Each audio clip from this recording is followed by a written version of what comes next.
Welcome back. I am Naveen from KS classes. तो कैसे हैं दोस्त आप लोग? लॉकडाउन में पढ़ाई कर रहे हैं या नहीं कर रहे हैं? तो मुझे उम्मीद है आप घर में बैठकर पढ़ ही रहे होंगे और पढ़ने के अलावा तो और कोई रास्ता है नहीं। तो बेसिकली आप लोग पढ़ते रहें और मैं आपके लिए तो पढ़ाने के लिए आया हूँ। और जिन बच्चों का 12th का एग्ज़ाम है उन बच्चों को कुछ ज़्यादा ध्यान देना होगा, क्योंकि उनका सिलेबस अभी तक ख़त्म नहीं हो पाया है। तो मैं कोशिश कर रहा हूँ धीरे धीरे उन लोगों को पढ़ाने का, और आप बस पढ़ते रहें और जो भी परेशानी है और वो मुझसे आप पूछें। तो मैं क्या बोल रहा था कि जितने भी स्टूडेंट हैं कॉपी कलम निकाल ले अभी, और उसके बाद मैं अभी 12th का एक टॉपिक स्टार्ट करने जा रहा हूँ जिसका नाम है मैट्रिक्स। तो मैट्रिक्स बहुत आसान सा चैप्टर है और इस टॉपिक से आपको 10 to 12 मार्क्स का क्वेश्चन आते हैं आपके बोर्ड एग्जाम में। तो काफ़ी आसान टॉपिक है, यानी कि 10 से 12 मार्क्स आपको काफ़ी आसानी से आ जाएंगे। तो मैं क्या बात कर रहा था यहाँ पे कि मैट्रिक्स जो चैप्टर हमारा है,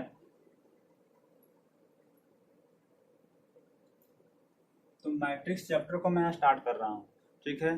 तो जितने भी आपके आसपास जो भी 12th के स्टूडेंट हैं उनको आप खबर कर दें कि केएस क्लासेस अब आ गई है आपके चैनल यूट्यूब पे और पढ़ा रही है। तो मैट्रिक्स में क्या होता है कि मैं इससे पहले जो हमारे पास फंक्शन, रिलेशन और इनवर्स ट्रिगोनोमेट्री, इन तीनों टॉपिक को मैं देख चुका हूँ। तो हमारा 4th नंबर टॉपिक है मैट्रिक्स। तो मैट्रिक्स को हम देखेंगे। इनवर्स ट्रिगोनोमेट्री भी काफ़ी आसान है। अगर फिर से इस टॉपिक को पढ़ना है तो आप कमेंट करेंगे तो मैं इन टॉपिक को पढ़ा दूंगा बाद में, लेकिन फिलहाल मैं कोशिश हमारा यही रहेगा कि मैं रेगुलर कंटिन्यू आपके क्लास को सिलेबस की ओर ले जाऊं और आपके कोर्स को पूरा कराऊं। तो इन तीनों टॉपिक को पढ़ने के बाद मैं मैट्रिक्स पढ़ूंगा आज। और मैट्रिक्स के बाद होता है क्या, डिटर्मिनेंट होता है। उसके बाद हम लोग पढ़ते हैं डिफरेंशिएशन। तो पहले हम मैट्रिक्स को पढ़ लें। क्या होता है कि बहुत सारे टीचर लोग क्या करते हैं ना, सबसे पहले आपको डिफरेंशिएशन ही पढ़ाएंगे, उसके बाद इंटेग्रेशन पढ़ाएंगे, क्योंकि वो दोनों जो टॉपिक है काफ़ी आसान है। तो सबसे पहले आपको पढ़ाते हैं डिफरेंशिएशन, उसके बाद पढ़ा देते हैं इंटीग्रेशन, अब आप वही में रह जाते हैं। तो आजकल क्या हो रहा है कि सभी टीचर ऐसा ही कर रहे हैं। तो मैं आपको मैट्रिक्स पढ़ाने जा रहा हूँ,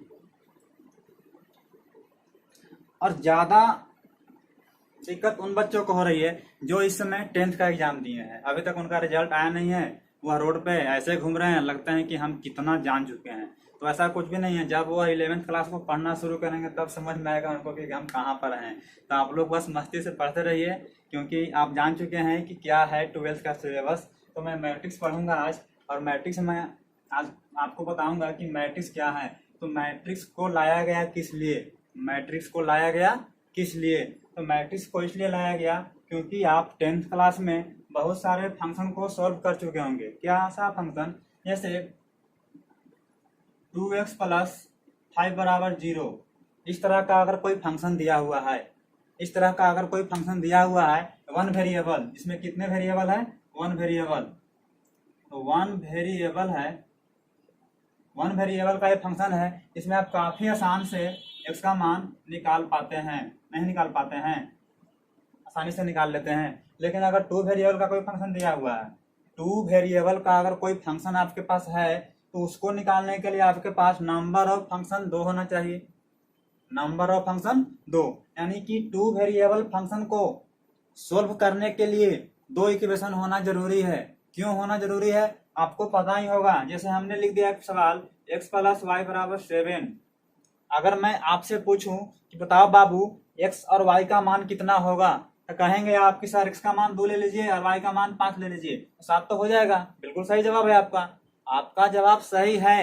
लेकिन अगर मैं कहूं कि नहीं, x का मान मैं 1 ले लेता हूं और y का मान 6 ले लेता हूं, तो क्या यह जवाब गलत है? नहीं गलत है ना। अगर मैं x का मान 0 ले लूं और y का मान 7 ले लूं तो भी तो सही है। दोनों को एडिशन करके 7 आना चाहिए। बस बात इतना ही है कि दोनों को जोड़कर 7 आ जाना चाहिए। तो यहाँ पर मैंने 2 और 5 लिया 7 आ गया, 1 और 6 लिया 7 आ गया, 0 और 7 लिया 7 आ गया। अगर मैं कहूँ कि -2 और प्लस में 9 ले लो तो भी 7 आ जाएगा। तो कहने का मतलब है कि जब किसी भी फंक्शन में 2 वेरिएबल होते हैं तो उसका निश्चित सॉल्यूशन आप नहीं निकाल पाते हैं सिंगल इक्वेशन से। किसी भी फंक्शन में 2 वेरिएबल होते हैं तो आप उन फंक्शन का वेरिएबल का मान नहीं निकाल पाते हैं निश्चित। क्यों नहीं निकाल पाते हैं? आप देख पा रहे हैं कि इसका मान इतना ज्यादा होगा कि आप सोच नहीं पाएंगे। अनिश्चित मान है इसका, निश्चित मान नहीं हो सकता है। तो 2 वेरिएबल वाली इक्वेशन का निश्चित मान निकालने के लिए हमारे पास 2 इक्वेशन होना जरूरी है। 2 वेरिएबल का इक्वेशन में वेरिएबल का मान निकालने के लिए 2 इक्वेशन होना जरूरी है। उसी प्रकार अगर 3 वेरिएबल का कोई इक्वेशन है, अगर आपके पास 3 वेरिएबल का कोई इक्वेशन है 4x - 7y + 3z = 5, यहाँ पर ले लिया मैं 3x + 2y + 5z = 10। तो क्या होता है कि यहाँ पर देख रहे होंगे आप 1 वेरिएबल, 2 वेरिएबल और 3 वेरिएबल। तो 3 वेरिएबल का इक्वेशन है, तो 3 वेरिएबल के इक्वेशन में आपके पास 3 इक्वेशन होना चाहिए, तब भी आप इस इक्वेशन को सोल्व कर पाइएगा। यही सब इक्वेशन को सोल्व करने के लिए ही मैट्रिक्स को लाया गया कि मैट्रिक्स के मदद से हम किसी भी इक्वेशन को आसानी से सोल्व कर पाएंगे, इसलिए लाया गया हमारे पास मैट्रिक्स को। तो हम क्या करेंगे कि मैट्रिक्स क्यों आया उसको जरा हम देख लेते हैं। किसी भी फंक्शन को एक अरेंज करके लिखने के तरीका को हम लोग क्या कहते हैं? मैट्रिक्स कहते हैं। मैट्रिक्स का जो आपके पास डिफिनेशन होता है रेक्टेंगुलर अरेंजमेंट, यानी कि आयताकार रूप में। अभी हम इस बात में बात नहीं करें तो क्या कहता है, आयताकार रूप में किसी नंबर या किसी फंक्शन को सजाने के तरीका को ही हम लोग क्या कहते हैं? मैट्रिक्स कहते हैं। आयताकार रूप में क्या है, हम बात करें रेक्टेंगुलर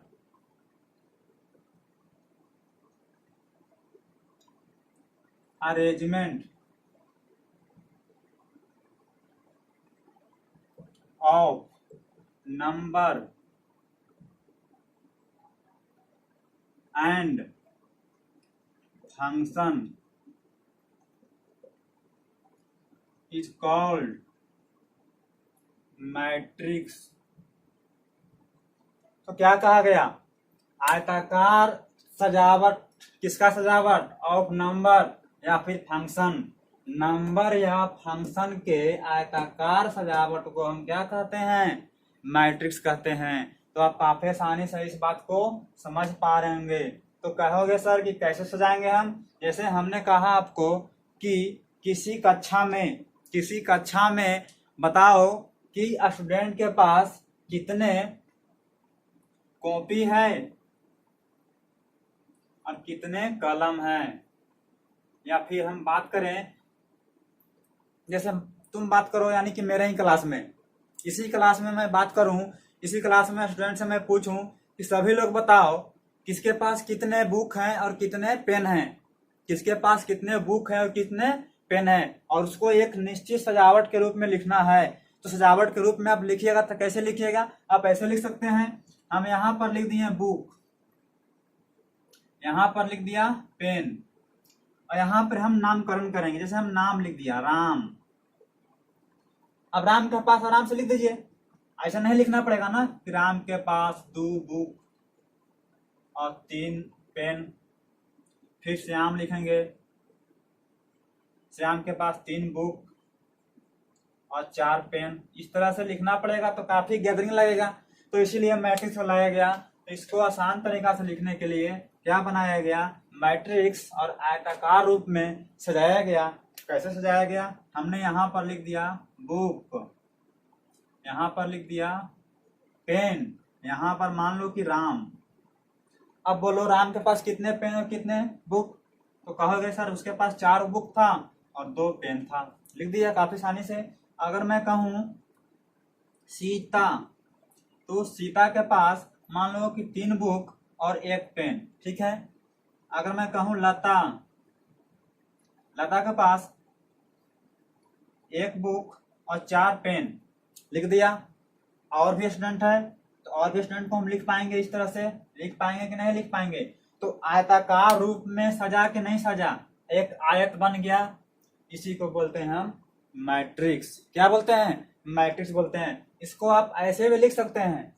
कैसे लिख सकते हैं? दूसरे तरीका से कैसे लिख सकते हैं आप इसको? दूसरे तरीका से लिखने के लिए मैं यहां पर लिख दूं बुक और यहां पर लिख दूं पेन, और ऊपर में मैं नेम लिखूं, यानी कि मैं लिखूं राम। राम के पास कितने बुक? 4 और 2 पेन। फिर लिखूं सीता, सीता के पास कितने बुक? 3, कितने पेन? 1। फिर मैं लिखूं लता, लता, लता के पास कितने बुक? 1 बुक और 4 पेन, 1 बुक और 4 पेन। तो यह सजावट और यह सजावट दोनों के दोनों एक ही है, बशर्ते कि यह इस रूप में है। इसमें 3 लाइन है इधर से और 2 लाइन है इधर से। इसमें क्या है? इधर से 2 लाइन है, इधर से 3 लाइन है, लेकिन दोनों में बात वही कह रहा है, बात निश्चित है, दोनों का वैल्यू वही है। ये भी कह रहा है राम के पास 4 2, ये भी कह रहा है राम के पास 4 और 2, ये भी कह रहा है सीता के पास 3 और 1, ये भी कह रहा है सीता के पास 3 और 1। तो आप ऐसे सजाएं या फिर ऐसे सजाएं, बात क्या है? एक ही है। तो इसमें क्या होता है कि इस तरीके को हम लोग बोलते हैं, इस तरीके को बोलते हैं रो बोलते हैं। क्या बोलते हैं? रो। नीचे में जो होता है उसको क्या बोलते हैं? कॉलम बोलते हैं।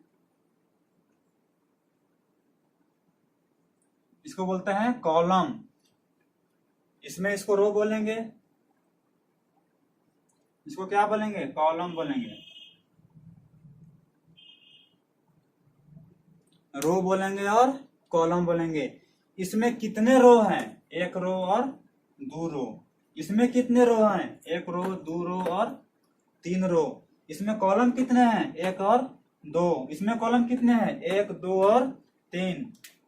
फर्स्ट कॉलम, यहां पर बोल देंगे इसको सेकंड कॉलम, यहां पर बोल देंगे इसको थर्ड कॉलम, यहां पर बोल देंगे इसको फर्स्ट रो, और यहां पर सेकंड रो। तो अब मैं आपसे बात पूछूं कि रो और कॉलम आप समझ पा रहे होंगे। रो मतलब होता है तुमको पंक्ति, हिंदी में बात करें तो, और कॉलम मतलब होता है स्तंभ। क्या होता है? स्तंभ होता है। कॉलम इस स्तंभ होता है। तो आपने देखा कि इस तरीके से आपने सजाया, तो इसमें आपके पास 3 रो आया, इसमें आपके पास 2 रो आया, इसमें आपके पास 2 कॉलम है और इसमें 3 कॉलम है। कॉलम हम खड़े कतार को बोल सकते हैं और इस तरह वाले को रो बोल सकते हैं। तो आप समझ गए होंगे कि रो किसको बोलेंगे और कॉलम किसको बोलेंगे। नहीं समझ में आया कमेंट करिएगा, मैं आपको फिर से समझाऊंगा, नहीं तो आप वीडियो को पीछे करके देखिएगा, आपको अच्छे से समझ में आएगा। रो बोलते हैं इसको, कॉलम बोलते हैं इसको। समझ पा रहे होंगे इसको? आप इसको करें नोट डाउन, फिर मैं आगे समझाता हूं। तो आगे हम देखते हैं क्या? आगे हम देखेंगे कि मैट्रिक्स का कोई सिंबल होता है या नहीं। तो मैट्रिक्स का कोई सिंबल होता है, संकेत, संकेत। तो मैट्रिक्स का संकेत कुछ इस तरह से दिया जाता है, इसी के अंदर हम लिखते हैं उसके अवयव को, उसके एलिमेंट को।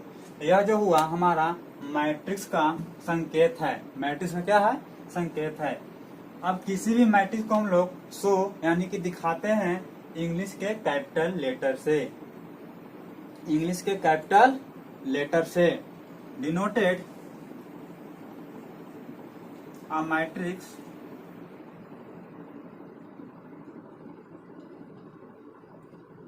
denoted a matrix English capital letter.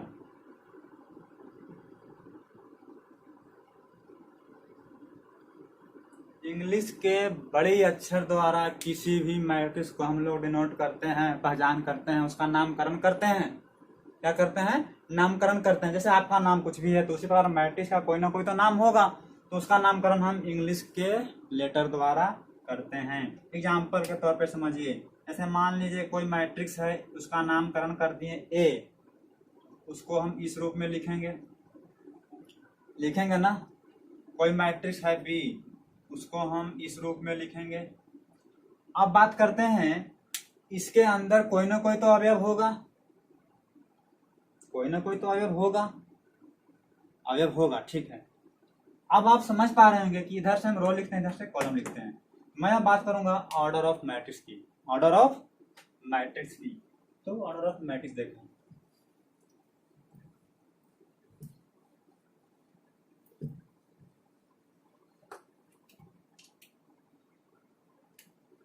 Order of matrix,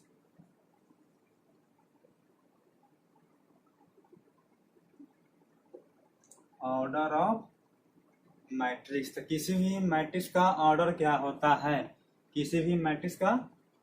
होता है?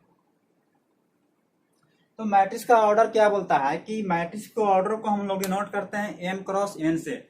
m वहां पर हो गया, जैसे मान लीजिए हम एग्जाम्पल बात करते हैं पहले। तो एग्जाम्पल में अगर हम कोई मैट्रिक्स A लें, इसके अंदर हम अवयव लेते हैं 2 5 6 7 8 9 1 2 3।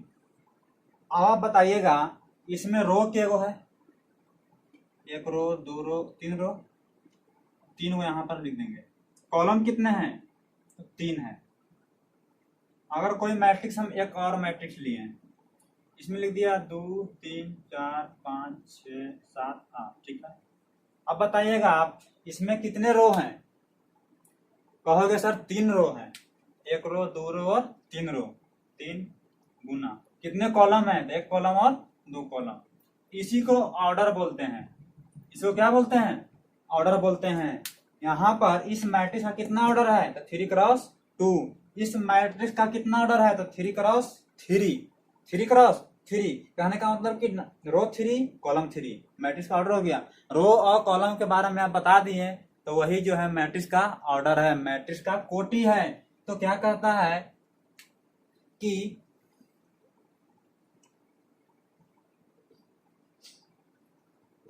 ऑर्डर ऑफ मैट्रिक्स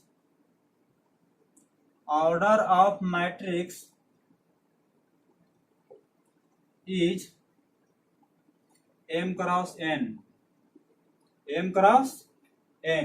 वेयर जहां पर m is denoted number of row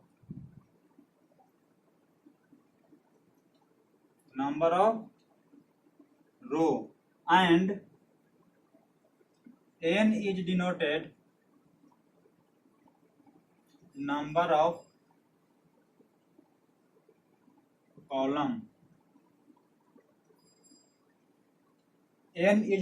number of column। तो क्या कह रहा है कि order of matrix is m cross n। किसी भी मैट्रिक्स का ऑर्डर जो होता है m क्रॉस n होता है। यहाँ पर m जो होता है नंबर ऑफ रो, m जो है रो की बात करता है और n कॉलम की बात करता है। तो आपने m पहले m लिखा था, पहले रो 1 2 3, कॉलम कितना 1 2 3 आपने लिख दिया। यहाँ पर रो क्या गो? 3 गो, कॉलम क्या गो? 2 गो। आप समझ गए कि ऑर्डर किसको बोलते हैं। ऑर्डर काफी आसान है समझना। अभी हम ऑर्डर के जरिए समझते हैं। अब मैं 5 के बारे में बात करूं। अच्छा, आपसे मैं पूछूं सिर्फ और सिर्फ 5 के बारे में, तो 5 के बारे में आप ये कहिएगा कि यह पहला रो का अवयव है, पहला रो का। अच्छा बताइए 5 जो है पहला रो है कि नहीं है? First row. कॉलम कौन है? ये सेकंड कॉलम है। 5 के बारे में बात करें तो first row second column, first row second column. अगर 8 के बारे में बात करें तो second row second column, second row और सेकंड कॉलम। उसी प्रकार अगर हम 6 के बारे में बात करें तो first row third column, first row और थर्ड कॉलम। उसी प्रकार अगर हम बात करें यहाँ पर 4 के बारे में तो आप बोलिएगा सर सेकंड रो है और सेकंड कॉलम है। यहाँ पर बात करें 5 के बारे में बताओ तो आप कहिएगा कि सेकंड रो है और सेकंड कॉलम है। अगर मैं 7 के बारे में बात करूं तो कहोगे तुम कि सर थर्ड रो है और फर्स्ट कॉलम है, थर्ड रो है और फर्स्ट कॉलम है। उसी प्रकार आप समझ रहे होंगे कि हम लोग किस प्रकार किसी भी अवयव को डिनोट करते हैं। अगर किसी एक अवयव के बारे में भी आपको बताना होगा तो आप काफी आसानी से उसको बता पाएंगे कि कौन सा रो है और कौन सा कॉलम है। तो मजे में पढ़ते रहिए, क्योंकि मेरे पास keep study, keep study, keep smile, जो भी समझे आप, यानी कि मुस्कुराते रहें या फिर पढ़ते रहें। पढ़ने में बिल्कुल मजा आएगा और गुनगुनाते रहें। जब तक जिएंगे तब तक केस क्लासेस के साथ रहेंगे, है ना। तो पढ़ते रहिए। तो मैं बात करता हूं, एक मैट्रिक्स लेता हूं। कोई मैट्रिक्स लिया मैंने ए। अगर इसके अंदर मैं कोई अवयव लिखता हूं, यहां पर कोई लिखता हूं, इसके अंदर मान लो कि ए कोई अवयव है, ए कोई अवयव है। ए अवयव ऐसा अवयव है कि यहाँ पर पहला रो है और पहला कॉलम है, पहला रो है और पहला कॉलम है। अगर हम यहाँ पर लिखें पहला रो और दूसरा कॉलम, यहाँ पर लिखें पहला रो और तीसरा कॉलम, इस प्रकार जाते जाते पहला रो और कहाँ तक जाएगा, ये एन कॉलम तक, है कि नहीं। अगर मैं बात करूं यहाँ पर दूसरा रो है, पहला कॉलम है, यहाँ पर दूसरा रो है, दूसरा कॉलम है, यहाँ पर दूसरा रो है, तीसरा कॉलम है। उसी प्रकार दूसरा रो है और एन कॉलम है, एन कॉलम, एक पहला दूसरा तीसरा चौथा पांचवा कहाँ तक, एन तक हमने लिया। उसी प्रकार हम बात करें इधर से तो एम रो, एम रो और पहला कॉलम, एम रो दूसरा कॉलम, एम रो तीसरा कॉलम, उसी प्रकार एम रो एन कॉलम, एम रो और एन कॉलम। अभी आपने देखा ना क्या होता है एम रो एन कॉलम। तो हमने क्या लिखा, यानी कि अगर ए को हम इस रूप में लिखें ए आई जे, ए आई जे, ये जो है एम क्रॉस एन का है कोई मैट्रिक्स, ए आई जे एम क्रॉस एन का कोई मैट्रिक्स है, एम रो है एन कॉलम है, तो आई का मतलब रो है, यानी कि आई ज्यादा से ज्यादा कहां तक जाएगा, एम तक, और एन ज्यादा से ज्यादा कहां तक जाएगा, जे तक जाएगा। अभी आप देखिए कैसे होता है। वेयर, यहां पर लिख देते हैं मैं, वेयर आई, आई जो है 1 से बड़ा रहेगा और 1 के बराबर रहेगा, और कहां तक रहेगा, एम तक रहेगा, कहां तक, एम तक रहेगा। उसी प्रकार जे कहां तक रहेगा, एन तक रहेगा, कहां से, एक से, एक से लेकर कहां तक, एन तक रहेगा। आप देखिए ए पहला रो, तो यहां पर लिख दिया हमने पहला कॉलम, दूसरा रो पहला कॉलम, है कि नहीं। जैसे मैंने आपको एक एग्जाम्पल देता हूं, आपको एक एग्जाम्पल देता हूं। क्या एग्जाम्पल मैं देता हूं आपको, एग्जाम्पल मैंने दिया कि ए आई जे बराबर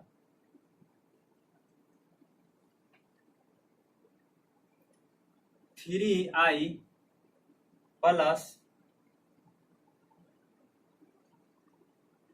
2j, 3i प्लस 2j। और मैं इस मैट्रिक्स के बारे में मैं बोल दूं कि 3x2 है, 3x2 है। तो आप मैट्रिक्स को लिख कर दिखाएं, मैट्रिक्स को लिख कर दिखाएं। तो आपने इस मैट्रिक्स को देखा कि इस मैट्रिक्स में 3 रो हैं, रो कितने, 3, और कॉलम कितने, 2। रो कितने हैं, 3, और कॉलम कितने हैं, 2 हैं। तो रो 3 और कॉलम 2। तो हम अगर इसमें बात करें ए आई जे, तो हम यहां पर ए 1 1 पहले ले लें, ए 1 1, A11 आप लीजिएगा, कहने का मतलब कि I का मान आप 3 से ज्यादा नहीं ले सकते हैं। I का मान 3 से ज्यादा नहीं ले सकते हैं और J का मान 2 से ज्यादा नहीं ले सकते हैं। तो अगर मैं A11 लूँ तो क्या हो जाएगा, 3 गुना 1 तो 3 और प्लस 2 गुना 1 तो 2, कितना हो गया, 5 हो गया। अगर मैं A12 लूँ, J का मान 2, तो यहाँ पर तो 3 रहेगा, लेकिन यहाँ पर हो जाएगा 2 दूनी 4, तो 4 3 7। अगर मैं A13 लूँ तो यहाँ पर 1, यहाँ पर 6, तो 6 3 9। अब बताइए, ये जो मैंने लिया 13, क्या मैं सही लिया? नहीं, क्योंकि हमारे पास J का मान 2 से ज्यादा नहीं ले सकते हैं, तो J का मान 2 तक ही लेना है। J का मान 2 से ज्यादा नहीं ले सकते हैं। अब बात करते हैं हम J का मान 2 तक। अब हम बात करते हैं A21 ले सकते हैं, I का मान 3 तक, तो 21 में कितना हो जाएगा, 3 दूनी 6 प्लस 2 8।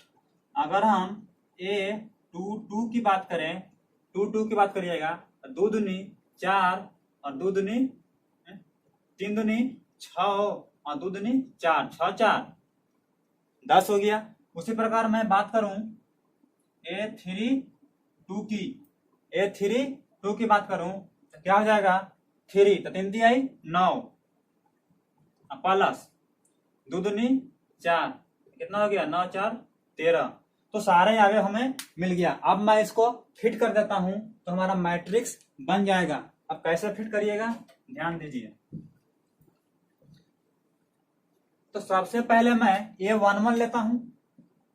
A11 तो कितना हुआ, 5 आया। A12 तो कितना आ गया, 7 आ गया, ठीक है। A13 तो है नहीं, खत्म हो गया यहीं तक। फिर 21 तो है हमारे पास, 8 है। फिर 22 है, 22 है, तो 22 कितना हमारे पास, 10 है। फिर हमारे पास 32 तो यहाँ पर लिखेंगे हम। अच्छा, 31 हमने नहीं लिया, 31 नहीं लिया, तो क्या हो गया, सॉरी, A31। 31 में क्या होगा, 3 तिहाई 9 प्लस 2, 9 2 11। तो हमने 31, यहाँ पर तो हमारे पास 31 होगा, 3 तीसरा रो और पहला कॉलम। 31 में कितना आ गया, 11, और 32 में कितना आ गया, 13 आ गया। तो आपका इतना मैट्रिक्स बन गया। अगर इस मैट्रिक्स का नाम A होता तो हम इसको नाम A दे देते, तो मैट्रिक्स आराम से बन गया। काफी आसान है, आप समझ पा रहे होंगे, है कि नहीं। पहला रो पहला कॉलम, पहला रो दूसरा कॉलम, पहला रो तीसरा कॉलम, कॉलम है ही। अच्छा बताइए, पहला कॉलम है कि नहीं, दूसरा कॉलम तीसरा कॉलम, चौथा कॉलम पांचवा कॉलम छठा कॉलम nवां कॉलम। तो काफी आसानी है समझने के लिए। तो मैं बात करता हूँ अब टाइप्स ऑफ मैट्रिक्स, मैट्रिक्स के प्रकार की। मैट्रिक्स के प्रकार,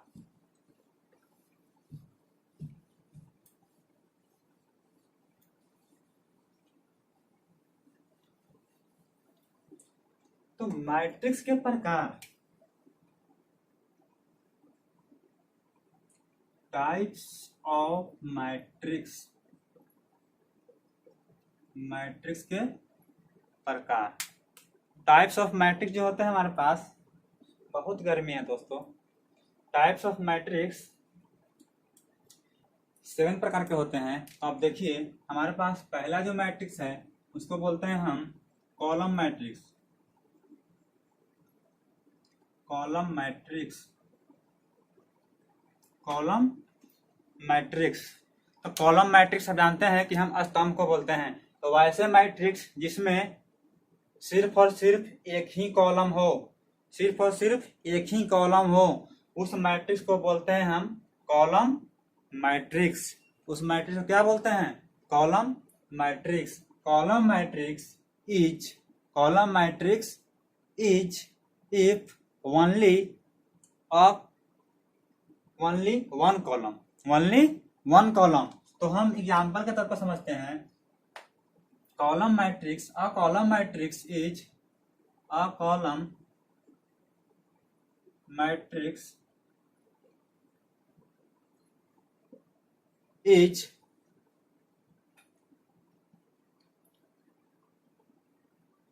denoted व्हेन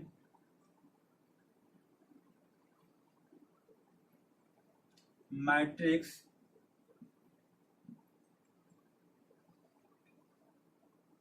वन कॉलम कहने का मतलब कॉलम कितना एक ही होना चाहिए। तो रो तो रह सकता है कितना भी, रो कितना भी हो, लेकिन कॉलम कितना होना चाहिए, वन होना चाहिए। ऐसे हमने एग्जांपल लिया,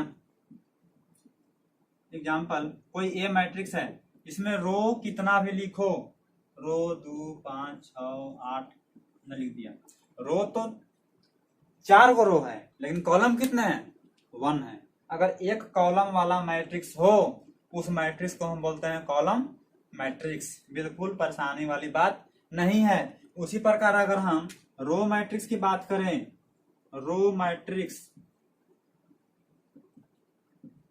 अगर रो मैट्रिक्स की बात करें तो उसी प्रकार हम सेम हो बहू सिर्फ और सिर्फ उसमें सिर्फ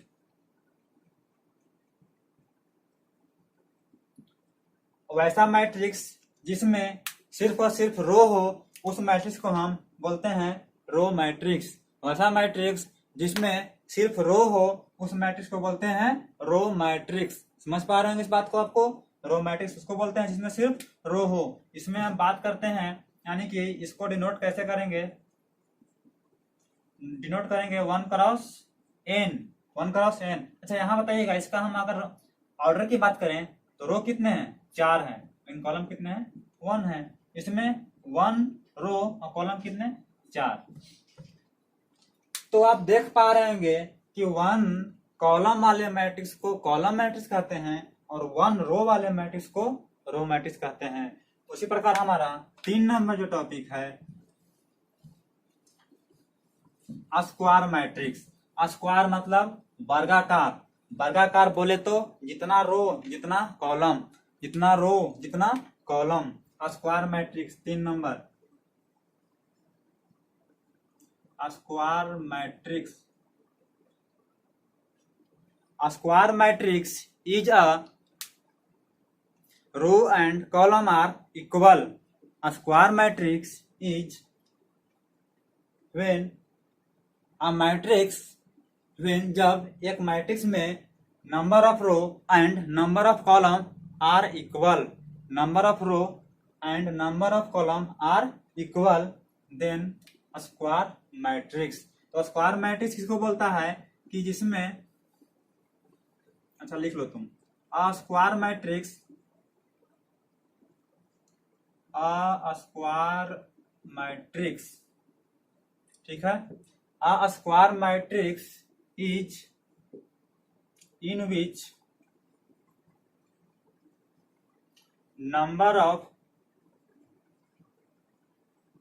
रो and column are equal, number of row and column are equal. बोले तो अगर m क्रॉस n है तो वेयर m बराबर n। अगर किसी मैट्रिक्स का ऑर्डर m क्रॉस n है, जहां पर m और n बराबर हो जाए, उसी को बोलते हैं हम स्क्वायर मैट्रिक्स। अब कहोगे सर ऐसे कैसे बराबर होगा, देखिए बराबर कैसे होगा। हमने लिखा 2 4 5 6, कितने रो कितने कॉलम, कहोगे सर 2 रो और 2 कॉलम। स्क्वायर मैट्रिक्स हुआ कि नहीं हुआ, हुआ। हमने कोई मैट्रिक्स लिया B, 4 5 6 7 8 9 और 2 5 7 हमने लिया, तो कैसा मैट्रिक्स है, स्क्वायर मैट्रिक्स है। क्योंकि जितने रो हैं उतना ही कॉलम है, जितना रो है उतना ही कॉलम है, हम बोलते हैं इसको स्क्वायर मैट्रिक्स। 4 क्रॉस 4 का भी अगर कोई मैट्रिक्स बनाते हैं हम, तो उसको बोलते हैं स्क्वायर मैट्रिक्स। तो आप समझ पाएंगे होंगे कि स्क्वायर मैट्रिक्स किसे कहते हैं। अब बात करते हैं हम अगला 4 नंबर।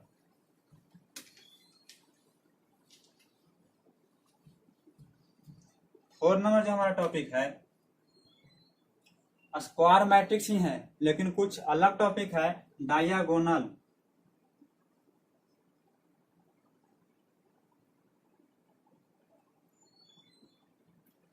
तो कहता है डायगोनल मैट्रिक्स बेसिकली कुछ नहीं है, स्क्वायर मैट्रिक्स ही है। डायगोनल मैट्रिक्स जो है कुछ है नहीं, diagonal matrix is nothing, diagonal matrix कुछ नहीं है, diagonal matrix is a square matrix, diagonal matrix एक स्क्वायर मैट्रिक्स है। लेकिन इसमें होता क्या है कि इसमें विकर्ण वाले अवयव सिर्फ होते हैं, बाकी अवयव क्या होते हैं, जीरो होते हैं, उसी को बोलते हैं हम डायगोनल मैट्रिक्स। तो क्या कहता है, डायगोनल मैट्रिक्स इज बेसिकली या फिर is nothing but it is a square matrix,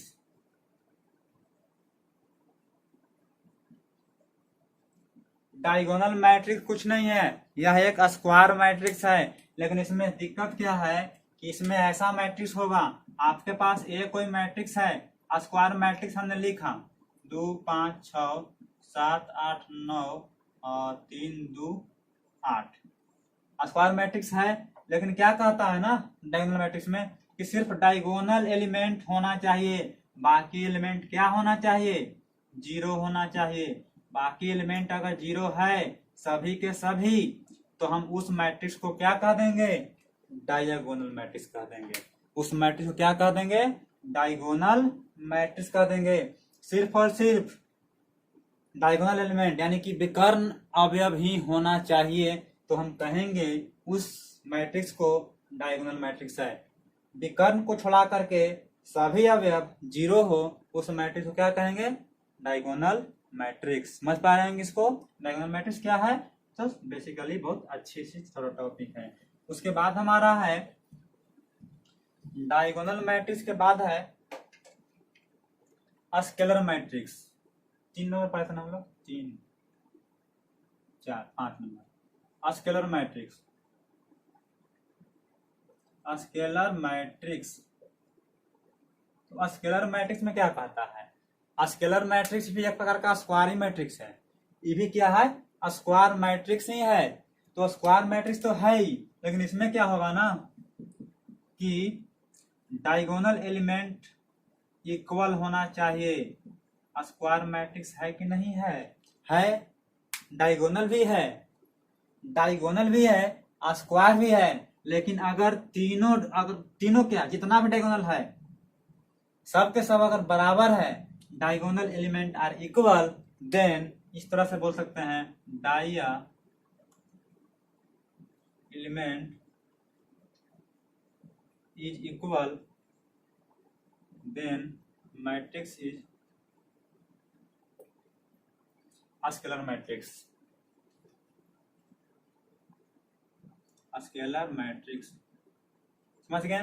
diagonal matrix अगर बराबर है तो हम उस मैट्रिक्स को कह देंगे इक्वल मैट्रिक्स, स्केलर मैट्रिक्स क्या कह देंगे, स्केलर मैट्रिक्स। आप समझ गए होंगे कि स्केलर मैट्रिक्स क्या है। उसके बाद हमारे पास है आइडेंटिटी मैट्रिक्स। उसके बाद क्या है, identity matrix. Identity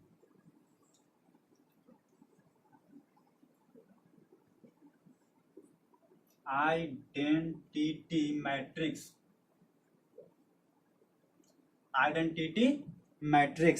identity matrix भी एक प्रकार का स्क्वायर मैट्रिक्स ही है। इसमें भी number of row, number and of column दोनों को दोनों क्या होते हैं, बराबर होते हैं। तो इस तो इसमें भी हम क्या करेंगे, आइडेंटिटी मैट्रिक्स में क्या होता है कि आइडेंटिटी यानी कि जो हमारे पास विकर्ण एलिमेंट होते हैं ना, सिर्फ और सिर्फ 1 होते हैं, सिर्फ और सिर्फ। स्क्वायर मैट्रिक्स भी है, आइडेंटिटी मैट्रिक्स भी है, स्केलर मैट्रिक्स भी है। स्केलर में क्या कहा था कि सभी के सभी बराबर तो है नहीं। स्केलर में क्या कहा था, सभी के सभी बराबर। डायगोनल में क्या कहा था कि सिर्फ डायगोनल एलिमेंट होना चाहिए, बाकी जीरो, तो वो भी है। आइडेंटिटी में क्या कहता है कि सभी के सभी डायगोनल 1 होना चाहिए, diagonal element is 1, all diagonal element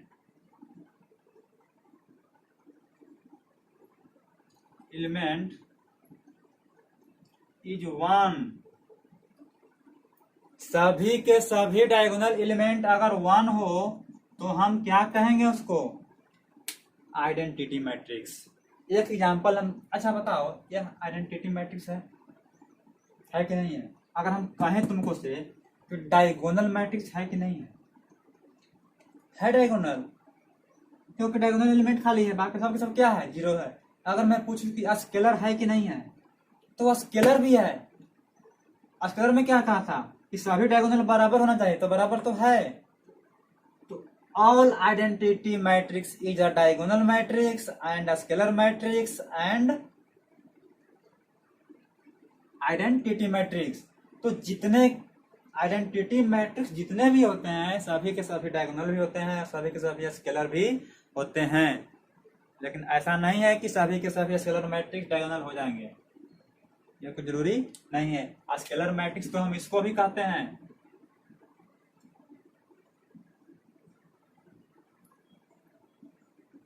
इसको भी तो हम स्केलर मैट्रिक्स कह सकते हैं ना, क्योंकि तीनों के तीनों बराबर है।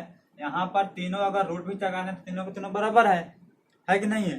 तो तीनों एलिमेंट या फिर जितना डायगोनल एलिमेंट है सब के सब बराबर है, तो हम उस मैट्रिक्स को क्या कह सकते हैं, स्केलर मैट्रिक्स। लेकिन जिसमें वन हो उसी को हम कहेंगे आइडेंटिटी मैट्रिक्स। एक लास्ट हमारा बच गया, लास्ट जो है zero matrix, zero matrix.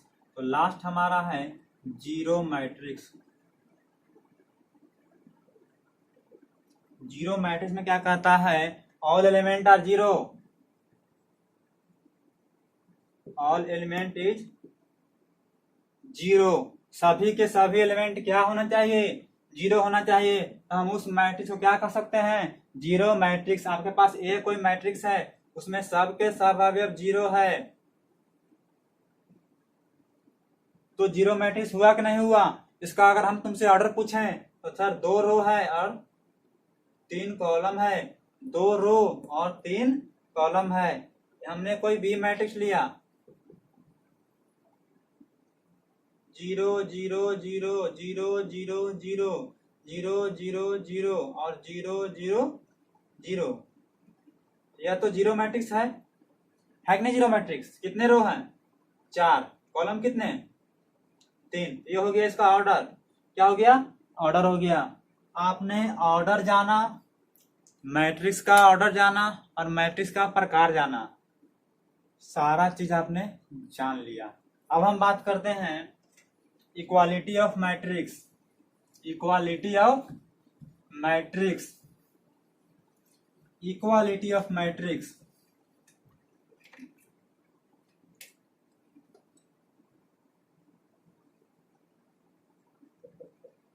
Equality of matrix, किसी भी मैट्रिक्स का इक्वालिटी यानी कि समानता क्या होती है। इक्वालिटी ऑफ मैट्रिक्स होने के लिए, इक्वालिटी ऑफ मैट्रिक्स होने के लिए दोनों मैट्रिक्स का ऑर्डर सेम होना चाहिए। इक्वालिटी मैट्रिक्स होने के लिए मैट्रिक्स का ऑर्डर क्या होना चाहिए, सेम होना चाहिए। यानी कि order of matrix, order of matrix is same या फिर इक्वल। मैट्रिक्स का ऑर्डर क्या होना चाहिए, इक्वल होना चाहिए। सबसे पहली बात, अगर ए कोई मैट्रिक्स है, आपने लिया, इसके अंदर ए है, आई जे है, ठीक है, 2 क्रॉस 2 है या फिर 2 क्रॉस 3 है, ठीक है। तो दूसरा हमने लिया बी, इसको लिया बी आई जे, ये भी लिया 2 क्रॉस 3, ठीक है, 2 क्रॉस 3 लिया। तो यह दोनों बराबर तब भी होगा जब उसके अंदर वाले सभी के सभी अवयव क्या होंगे, बराबर होंगे। यह दोनों मैट्रिक्स तभी बराबर होगा, ए बराबर बी तब भी होगा जब होगा व्हेन ए आई जे बराबर बी आई जे। ए आई जे बराबर बी आई जे होना चाहिए, यानी कि इसमें पहला रो व दूसरा कॉलम जितना होना चाहिए इसमें भी पहला रो व दूसरा कॉलम उतना ही होना चाहिए। जैसे एग्जांपल हम देखते हैं, काफी आसानी से समझ में आएगा। जैसे हमने एग्जांपल लिखा ए बराबर 4 5 6 7, यहाँ पर हमने लिखा बी बराबर 4 5 6 7। इसमें ए आई जे यानी कि पहला रो पहला कॉलम कितना है 4 है। इसमें बी आई जे पहला रो और पहला कॉलम कितना है 4 है, दोनों बराबर हो गया। इसमें पहला रो दूसरा कॉलम 5 है, इसमें पहला रो दूसरा कॉलम 5 है, दूसरा रो पहला कॉलम 6 है, दूसरा रो पहला कॉलम 6 है, दूसरा रो दूसरा कॉलम 7 है, इसमें भी 7 है। तो यह दोनों मैट्रिक्स को हम कह सकते हैं ए बराबर बी। लेकिन अगर यही कुछ इस रूप में लिखा हुआ रहे ए बराबर 2 4 5 6 और बी बराबर 2 4 5 6, तो यह दोनों मैट्रिक्स इक्वल नहीं है। क्यों नहीं है? क्योंकि यहाँ पर 2 मैच कर रहा है, लेकिन यहाँ पर 5 यहाँ पर 4 इक्वल नहीं है। यहाँ 5 यहाँ 4 है, यहाँ 6 तो है, ठीक है, लेकिन यहाँ 5 यहाँ 4 हो जा रहा है, तो इक्वल नहीं है दोनों मैट्रिक्स। तो ए बराबर बी नहीं है, ए बराबर बी नहीं है। तो आप इक्वल मैट्रिक्स को काफी आसान से समझ पा रहे होंगे। इक्वल मैट्रिक्स पर मैं आपको एक सवाल देता हूं, आप जरा बताइएगा।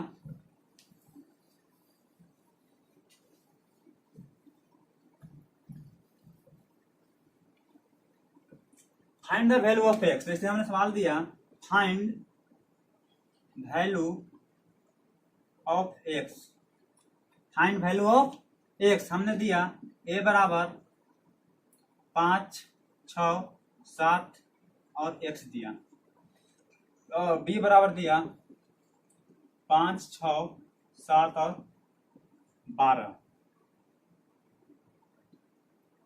अब कह दिया कि वेयर ए बराबर बी। तो आपको सवाल में कहा जा रहा है कि ए और बी क्या है, दोनों के दोनों क्या है, बराबर है, दोनों के दोनों बराबर है। तो ए और बी बराबर अगर है, ए भी 2 क्रॉस 2 है, ए भी 2 क्रॉस 2 है और ए भी 2 क्रॉस 2 है। इक्वालिटी ऑफ मैट्रिक्स तब भी करेंगे जब दोनों का ऑर्डर बराबर होना चाहिए। तो ये भी 2 क्रॉस 2 है, ये भी 2 क्रॉस 2 है, और दोनों बराबर कह रहा है। तो बराबर कह रहा है, इसका मतलब इसके सारे एलिमेंट बराबर होने चाहिए। तो सारे एलिमेंट बराबर अगर होंगे तो हम कर देते हैं सॉल्यूशन में सारे एलिमेंट बराबर। तो सारे एलिमेंट बराबर 5 6 है, 7 एक्स है। अगर इसको हम बराबर करें इससे 5 6 7 12 से, तो आप देख पा रहे होंगे कि यह और यह बराबर तब भी होगा जब एक्स बराबर 12 होगा। एक्स की जगह अगर 12 हो गया तो यह दोनों मैट्रिक्स क्या हो जाएंगे, आपस में बराबर हो जाएंगे। तो आप बराबर इक्वालिटी ऑफ मैट्रिक्स समझ पा रहे होंगे। तो इक्वालिटी ऑफ मैट्रिक्स इसी को कहते हैं। तो मजा आ रहा है दोस्तों पढ़ने में? तो मजे में पढ़ते रहिए। समझ में आ रहा है तो इस चैनल को सब्सक्राइब जरूर करें, क्योंकि ज्यादा से ज्यादा बच्चे को इस चैनल की जानकारी मिल सके, और तब फिर पढ़ने में और मजा आएगा दोस्तों। एक सवाल मैं और देता हूं आपको। अगर मैं एक सवाल और देता हूं, मैंने एक सवाल दिया x प्लस वाई, और यहाँ दे दिया 3, यहाँ दे दिया y, यहाँ दे दिया 5, और एक कोई मैट्रिक्स है जो दे दिया 5 3 7 5, और कहा आपसे मैं क्या कहा कि अब आप बताइए find x and y, find x and y, x और y दोनों का मान बताइए, x और y दोनों का मान बताइए। तो दोनों का मान कैसे बताएंगे, ध्यान देखिएगा। x और y दोनों का मान बताने के लिए यह कह रहा है कि यह मैट्रिक्स और यह मैट्रिक्स दोनों के दोनों क्या है, बराबर है। बोल रहा है कि नहीं बोल रहा है? यह मैट्रिक्स और यह मैट्रिक्स दोनों के दोनों क्या है, बराबर है। अगर दोनों के दोनों मैट्रिक्स बराबर है तो इसका मतलब यह है कि इसके एलिमेंट आपस में बराबर होंगे, इसके एलिमेंट आपस में बराबर होंगे। तो बोलोगे तुम कि सर अगर यह दोनों बराबर है तो हम इतना बात तो पक्के तौर पर कह सकते हैं कि x प्लस वाई बराबर 5 होगा, तभी बराबर होगा, कह सकते हैं ना। यह दोनों मैट्रिक्स तभी बराबर होगा जब x प्लस वाई बराबर 5 होगा।